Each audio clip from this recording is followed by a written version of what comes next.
Hi everyone, it's Don from Don's Family Vacation, and this week I'm going to be covering off some things that subscribers have asked me to cover off for them.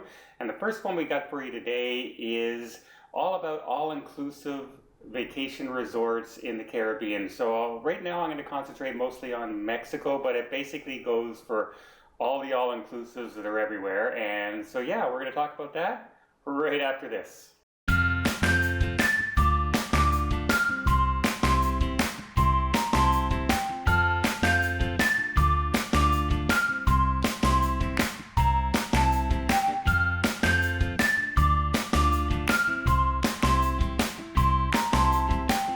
Number one, the first thing to do is research all the hotels that you're looking at because there's so much of a variety.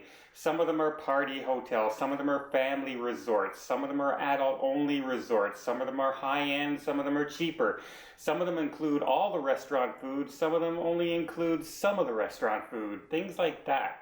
So research and research and research. Find out exactly what's included. Are the meals included? Are all the liquor included? Is there a tipping charge?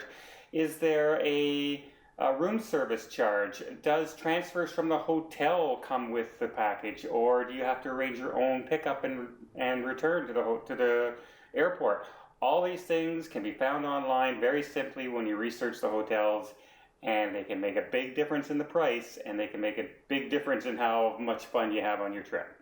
Number two, most of the all-inclusive resorts will give you like a little wristband, like the Magic Band you have at Disney, except it's not an RIDF chip. It's not going to pay for your meals and everything, but in a way it does, because if you're wearing it, everything's covered in the all-inclusive. And there's different types of wristbands. Some hotels might have three different colors.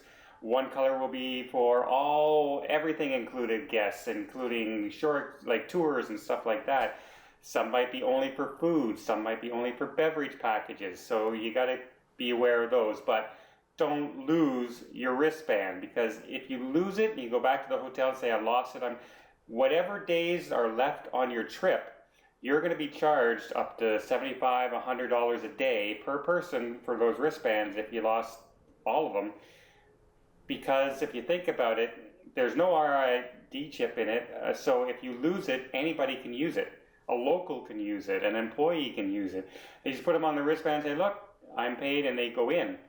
So the only thing that's on it is the date of departure. So if there's 6 days left of your 10-day vacation, you're going to pay $600 per person that lost the wristband because somebody else might be using it. And even if you go like the second you lose it, you're still out of luck.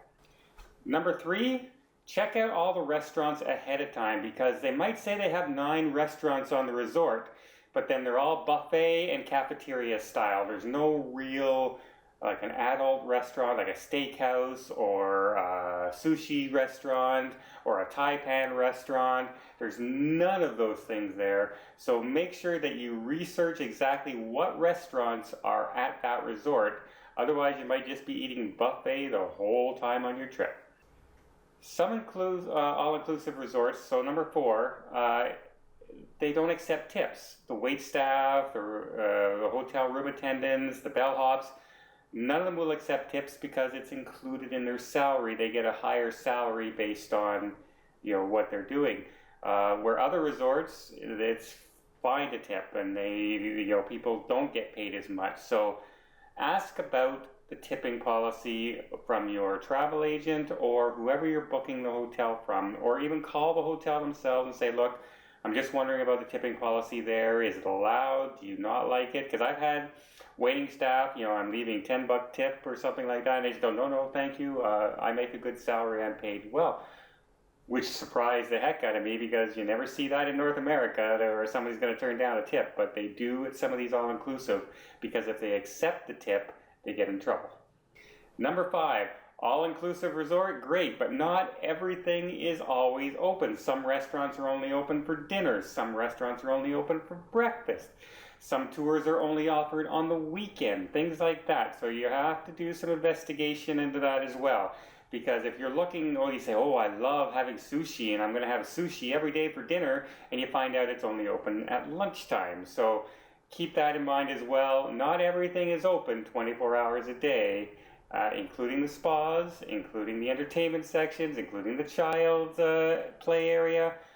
All those things can be closed at certain times of day or in the evening earlier than you expect. So double check all that before you book your hotel to make sure that you're going to have exactly what you want when you go.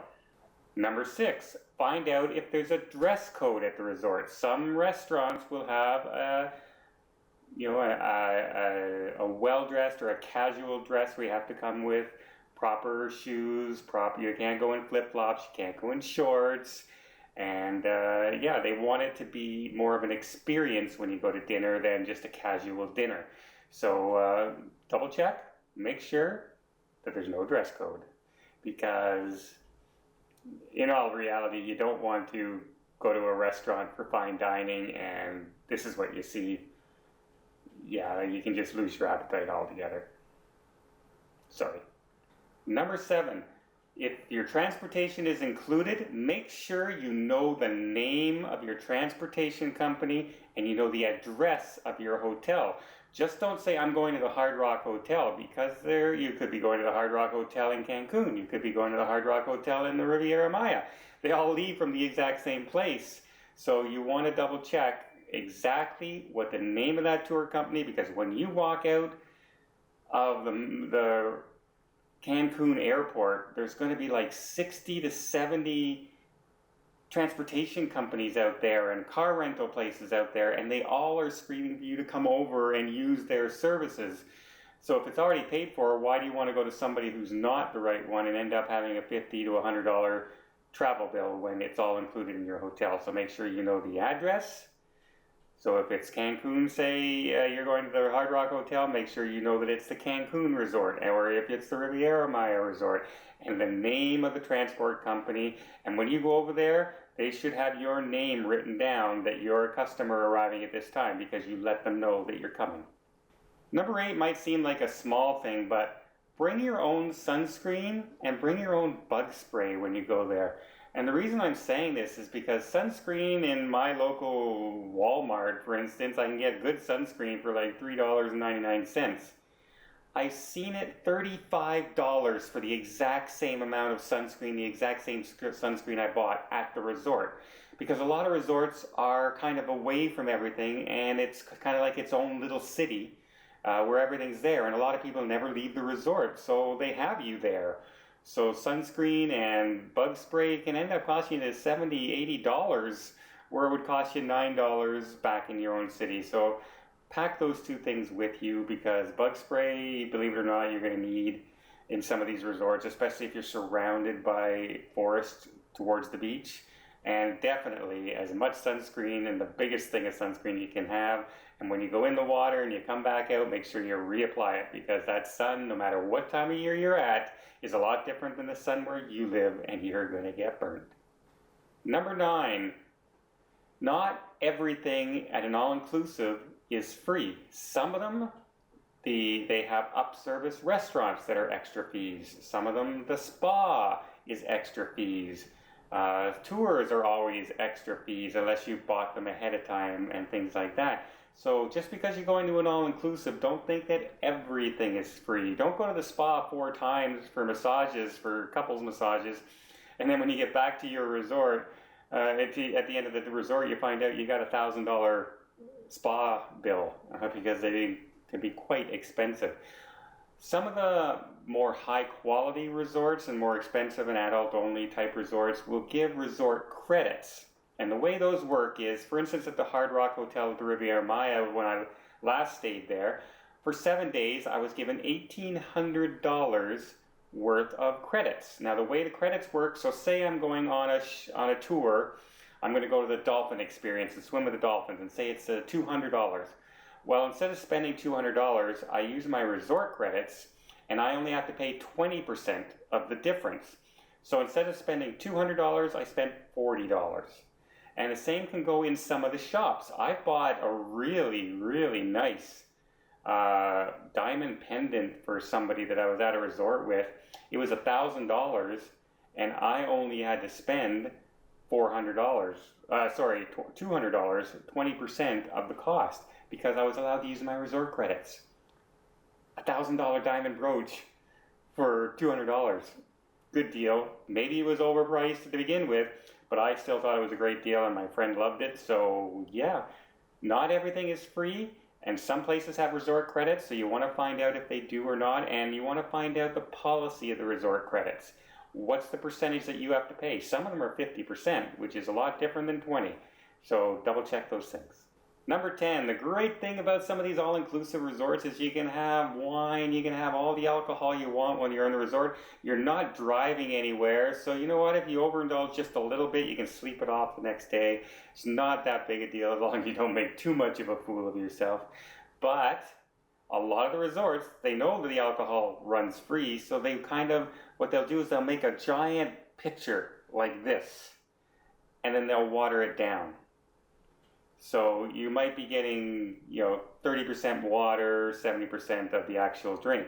The way around this is order a specialty drink that they have to hand make, like a chocolate martini or something like that that there's not a big bucket for, or something out of the bottle. If you're a beer drinker or a wine drinker, order something out of the bottle, and that way you're guaranteed not to have the watered down drinks. You're going to have regular good alcohol.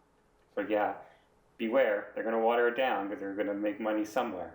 So there you go. There's some 10 tips about all-inclusive resorts and what can be included, what might not be included, what to bring, like your sunscreen and bug spray, and what to look out for and what to investigate before you go. I hope you liked this video. If you did, please give it a thumbs up. If you want to see more tip videos about trips from around the world, or you have any questions at all, please leave them for me in the comments section.